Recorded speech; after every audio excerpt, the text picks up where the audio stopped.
Le Pékinois est tout simplement un citadin de la ville de Pékin. Ça va, je rigole. En vérité, c'est un chien très intelligent qui pourra évoluer sans problème en ville comme en campagne. Dans cette vidéo, je tâcherai de vous faire découvrir ses traces et ses spécificités en documentant entre autres ses caractéristiques, ses avantages, ses contraintes, son mode de vie et son histoire. Parlons maintenant des caractéristiques techniques du Pékinois. Il possède des poils modérément longs et peu abondants, son poids est de 4 kg en moyenne, sa taille est de 15 à 25 cm, son prix est de 800 à 1500 euros, son espérance de vie est de 14 ans, et par ailleurs, toutes les couleurs de robe sont possibles pour le Pékinois, sauf le marron foie et l'albinos. Enfin, vous l'aurez deviné, il est originaire de Chine. Comme quoi, ma blague de tout à l'heure avait du vrai. Voyons maintenant les avantages du Pékinois. C'est un chien intelligent et attaché à sa famille. Il pourra tout à fait vivre avec des enfants, à condition d'être respecté. Bonne nouvelle, la cohabitation avec d'autres animaux est également possible, à condition bien sûr qu'il ait été socialisé correctement. En termes de dépenses, le Pékinois ne sera pas si exigeant même s'il reste un chien et qu'il faudra tout de même le sortir quotidiennement. Mais moins longtemps qu'un setter irlandais par exemple. Le Pékinois est considéré comme un chien d'intérieur. La vie en appartement est donc tout à fait envisageable pour lui. Même si les heures de balade ne sont pas son fort, vous devriez tout de même prévoir des jeux d'intérieur avec lui pour qu'il se dépense mentalement et olfactivement. Pas de panique, je m'occupe de tout, je vous mettrai dans la description un article pour vous donner des idées de jeux d'intérieur. Décrivons à présent les contraintes du Pékinois. C'est un chien très aboyeur et très attentif à la moindre intrusion sur son territoire. Vous aurez donc affaire à ses aboiements lorsqu'un voisin passera dans le couloir par exemple.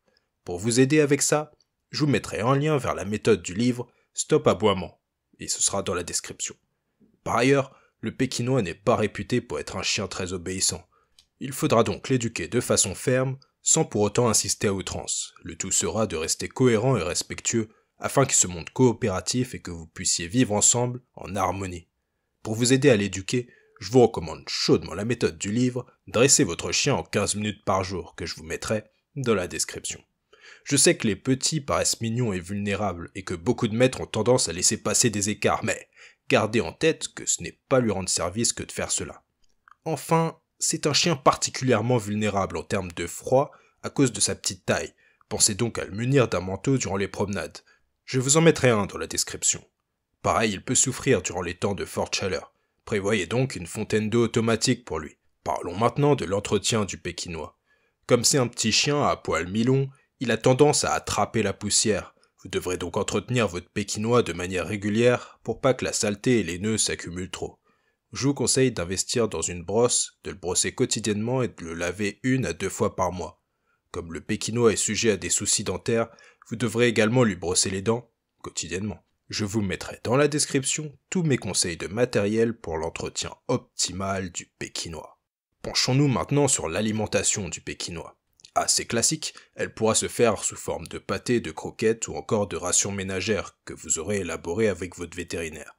Pour en savoir plus sur l'alimentation naturelle, vous pouvez également consulter mon article sur le régime BARF que je vous mettrai dans la description. Évoquons maintenant l'histoire du Pékinois. C'est une race très ancienne d'origine chinoise, comme vous l'aurez compris. En Chine, elle a très vite eu un caractère sacré auprès de la cour impériale. En effet, voler, maltraiter ou tuer l'un de ses chiens était passible de peine de mort. Vers octobre 1860, des Pékinois furent volés par les troupes militaires britanniques lors de la Seconde Guerre de l'opium. Certains de ces chiens furent alors emmenés en Angleterre et même offerts à la reine Victoria et certains membres de la noblesse anglaise. Aujourd'hui, le Pékinois est toujours très populaire et considéré comme un très bon chien de compagnie. Résumons maintenant ce que nous avons dit dans la vidéo. Le Pékinois est un chien aboyeur et intelligent. C'est un bon chien d'appartement mais qui demande un entretien régulier et quotidien. Ce n'est pas un grand sportif. Il n'aura donc pas besoin de beaucoup de temps de balade, cela le fatiguerait. Si vous avez apprécié la vidéo, n'hésitez pas à lâcher votre meilleur like et à vous abonner. À très bientôt.